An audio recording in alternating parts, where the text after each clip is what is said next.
Hey skiers, I'm Jeff from skiessentials.com. I'm Bob. Happy Friday. Welcome back to our Top 5 Friday ski industry news videos. Been a scorcher of a week here in Vermont. Yep. We got some nice AC where we are here, but it doesn't quite extend all the way to our office down the hall. No, it's probably 10 degrees cooler in here in the studio. Probably just spend the rest of the day right here. I like that plan. But then Top 5 Fridays will never get edited or posted. And this whole conversation will be for nothing. That'll be all right. No, I'll go back in there. It's fine. But yeah, it's been really hot here in Vermont, and we've been spending some time testing a specialized stump jumper expert this week, which has been really interesting. Yep.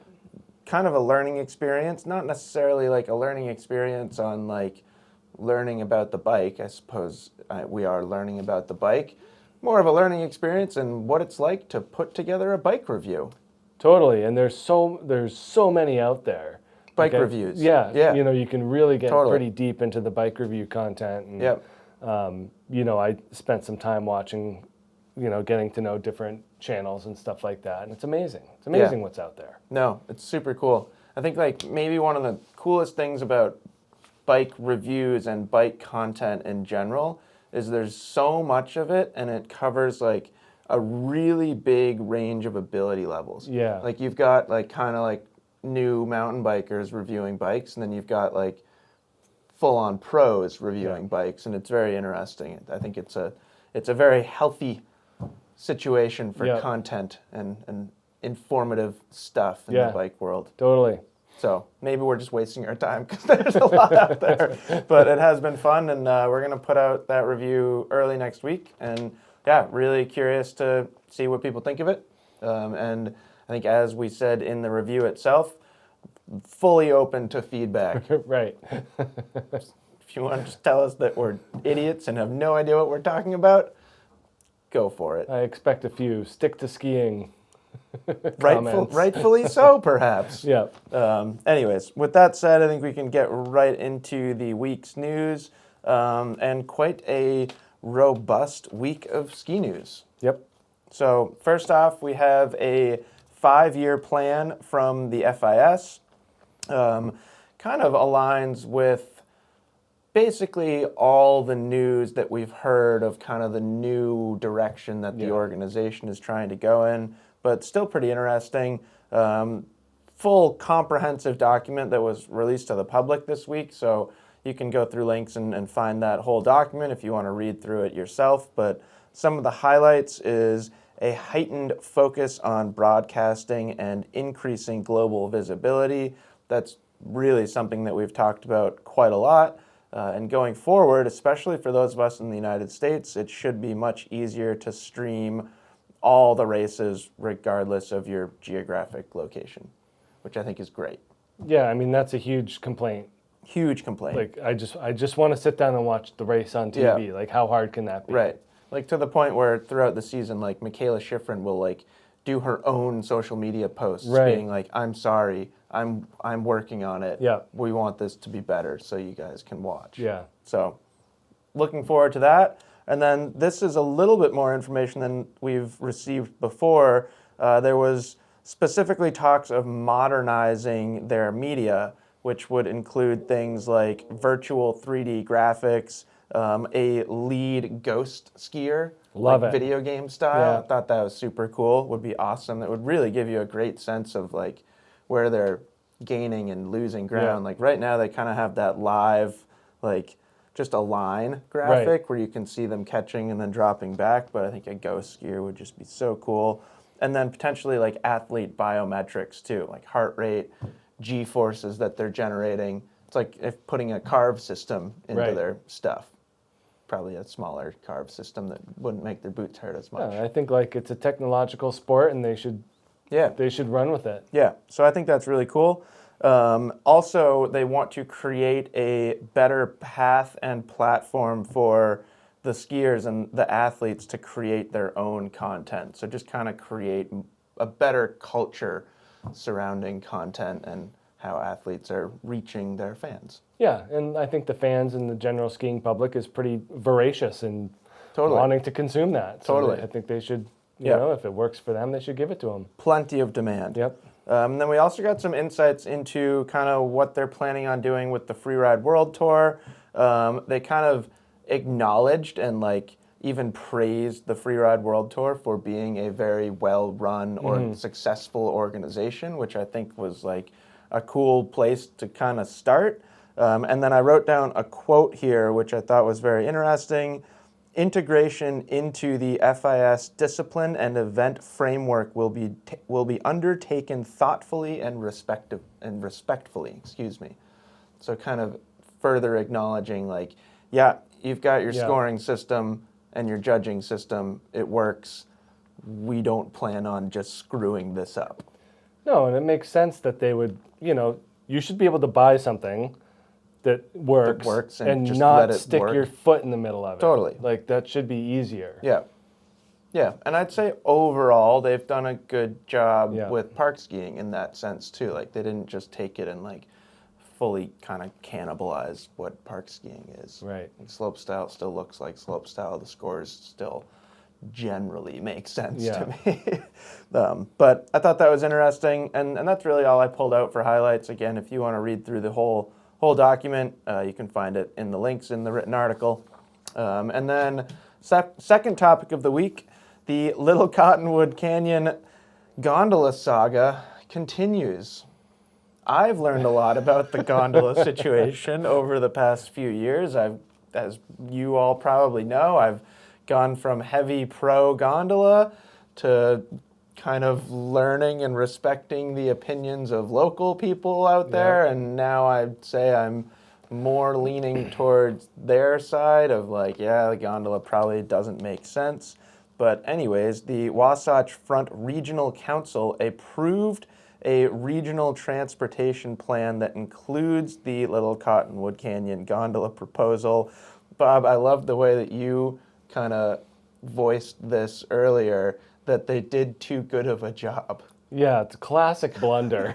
It's kind of like the laundry situation at home. Like, sure, if the first time you're folding laundry with your significant other, you do a great job and you get it tight, it's going to be yours forever. But if you do a bad job, as good, then you kind of, walk away from that job. But yeah, so there was a funny quote in there that they ultimately had no choice, which I thought was hilarious. The proposal was too good. Too good. Their plan was just too clean. And already backed by the Utah Department of Transportation. So they couldn't, they had to push it through. But also, if we had taken a look at this a few weeks or months ago, we probably could have determined that ourselves. That it's going to get cleared by this because you can't not do it. Right. It's achieved everything it needs to. Now, that certainly doesn't mean that it's a sure thing. In fact, I would argue the opposite for two reasons. One is that overwhelming local opposition that I referred to moments ago. The other is the timeline, which is hilarious. Yeah. If this were to happen, they would break ground estimated in 2043. Right. Putting me at a clean 65 years old. 20 years from now. Like, the first thing that I thought of is, like, will we have flying cars by then? Yeah, we're just going to zoom. Like, I don't know. Like, will the problem, it just doesn't, that doesn't feel like a timely solution to this situation. No, nothing about this seems realistic. No. So, it's amazing that we're still talking about it. Still here. Well, Bob, third topic of the week, we have more controversial gondola news. I love it. So this really got people fired up. All sorts of opinions about it on either side. There's some loose news about a Stowe to Smuggs gondola. Now, I say loose because this still feels somewhat like speculation. Preliminary plans were drawn. Preliminary, feasibility studies. Right. Yep. That doesn't mean that anything is happening. There's no excavator at the top of the mountain digging a hole right. No. It's got to go through a bunch of different things before anything like that would happen. But they have apparently been planning, or at least looking into, a gondola that would take you from the top of the Stirling lift, so the big lift, or no, sorry. Second big. Not the big lift at Smuggs. I'm getting mixed up here. From Sensation, which is what I meant to say, the big lift at Spruce at Stowe, to the top of Stirling lift, which is like the looker's right lift at Smuggs. So not like a base-to-base gondola, just kind of a top, short little thing. I think they're missing out on an opportunity here. You want to go full base-to-base? Well, I want a tunnel. As you know, I've also always been pro-tunnel. Pro-tunnel. But if they're not going to do tunnel, I was thinking that base-to-base would make more sense, as opposed to this is like a half-mile people mover. Yeah. You know, it's not, you're not gaining or losing vertical. No, and like I didn't write down any stats, but like really low capacity. Like it can't actually move that many people. Right. It was like 26 cabs or something like that. Yeah. So it's not like there's going to be like a couple thousand people like going back and forth each day. No, because you got to get there, you know, which is. So I mean, I think this will be very interesting. Yeah. I think like. You've always been able to ski back and forth. Totally. It's not going to change it drastically. And this also isn't suggesting that the two resorts are going to be like immediately combined and like everything will just be Epic Pass. Right. In fact, as of now, from what I've heard and read, I've read through a lot of Facebook comments. I don't know how much people actually know what they're talking about, but it doesn't sound like that would be the case at all. And it also sounds like this is something that Smuggs has been pushing a little bit more than Vail Resorts. Yeah. So, I don't know. I totally understand the opposition as well. Like, I totally get it. I think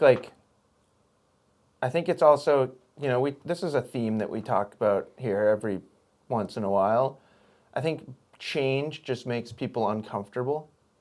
Yeah. And like, this is a big change, but I, for one, like to have a mindset of, like, at least accepting that change is inevitable. They're not going to be the exact same experience forever. Like, that's just not how the world works. There are ebbs and flows and natural progression. So, kind of feels like the writing was on the wall for this one 30, 40 years ago. I mean, they're very close. Right. Like it's literally the same mountain. Too close to not connect. Yeah. Over time. Yeah. Right. But eventually it was going to happen. Yeah. And like you said, Bob, people have been skiing back and forth for decades. Yeah. And like you said, like I think skiers are a very romantic group. You know, right, they like exactly. They like the things that they like. Exactly. And they don't want to see it. No, altered. And I totally understand. Yeah. And I understand if you're like a resident of the, you know, if you live in Jeffersonville and like you don't really want to see that become, you know, people like to use the phrase Disney World. Right. Disney-fied or whatever you want to call it. Like, I understand that, but... Yeah, we'll see. We'll see. There's benefits too. Everyone probably hates me now for... Well, it probably won't happen until 2064. Yeah, right. So certainly, it doesn't sound like it's going to happen like immediately. Yeah. That's for sure. And you know, I think it'd be kind of fun to ski. Like, it'd just be a fun experience. I agree. Go ski Mansfield for a little bit. Go take some runs on Spruce. Yep. Take the gondola over. Go do some runs on Stirling. Go do a couple Madonna runs. Go back up Stirling. Take the gondola back over. You're unfamiliar with how slow those lifts are. It'll take you 3/4 of a day to do what you just said.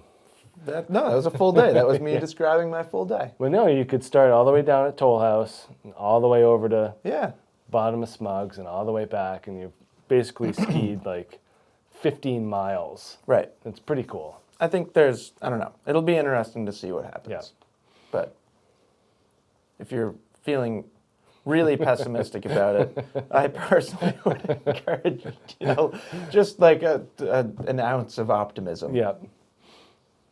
just because, like, you know, it'll lower your heart rate and you'll be a happier person. Like, it's skiing. Be a little more hands-off. I don't know. People can do whatever they want and have whatever opinions they want. But moving on, we have a highlight from skiracing.com about Michaela Schifrin's new head coach.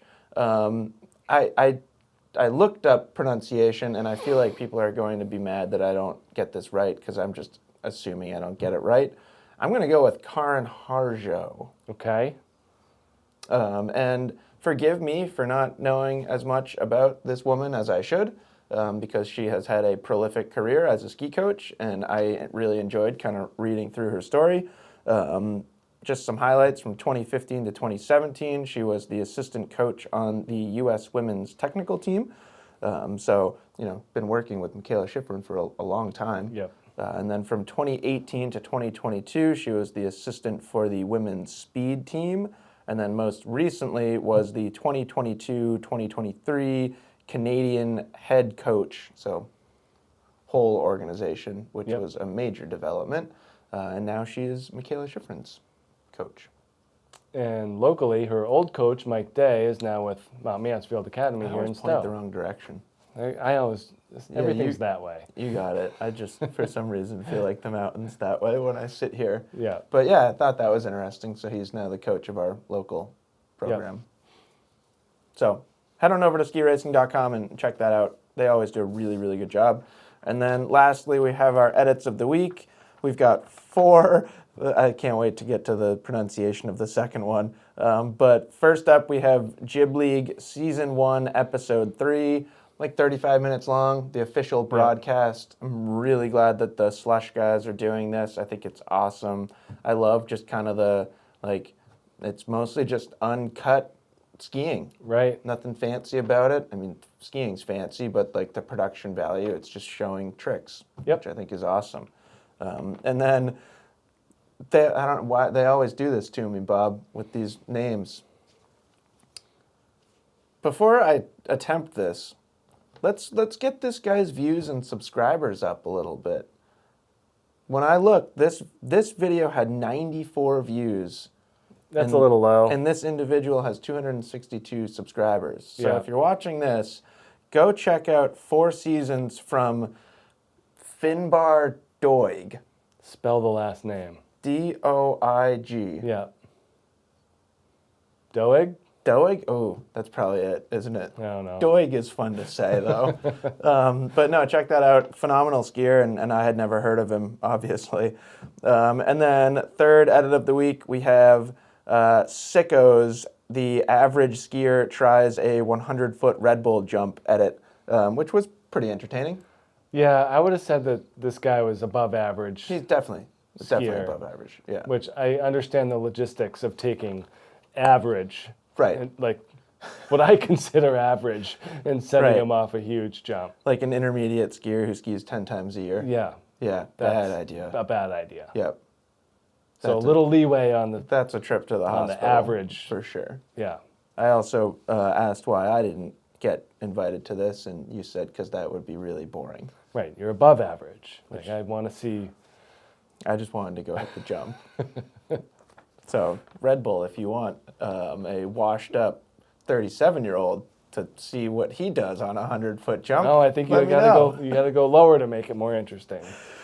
Okay, and then finally we've got another mountain bike edit this week. This one's called Airplane Mode from One Up Components, and Airplane Mode is the name of a new trail in Squamish, and this is basically the story of building that trail. I always think trail building stories and mountain bike construction stuff is super interesting, so go check that out. I would say even if you're not a cyclist yourself. Yep. Bob, anything you want to add? It's just a lot of gondolas get people fired up. Yeah, what is it with gondolas? I didn't know that, like, I never would have guessed that gondolas could be such a polarizing topic. They're not really polarizing. It's like most people don't like them. But everyone keeps wanting to build more gondolas that go places. I don't know. I think tunnel, like the Denver airport train system. I mean, that'd be sweet. The way to go. That'd be sweet if we could have that from, like, the center of Stowe. Right. Up to the mountain, under the notch over to Smuggs all the way to Jeffersonville, people wouldn't like that either. No. So no one ever tries anything. Let us know what you think about gondolas in general. Bob, you don't actually like gondolas. Hate gondolas. Hate sitting in those things. I don't know why it's the first time I felt like bringing that up. You're kind of like anti-gondola in general. I am. Before you even get to like what the gondolas are achieving. Yeah. Interesting. So let us know in the comments what you think about gondolas. Hope you have a fantastic weekend, and we will see you next week. Bye.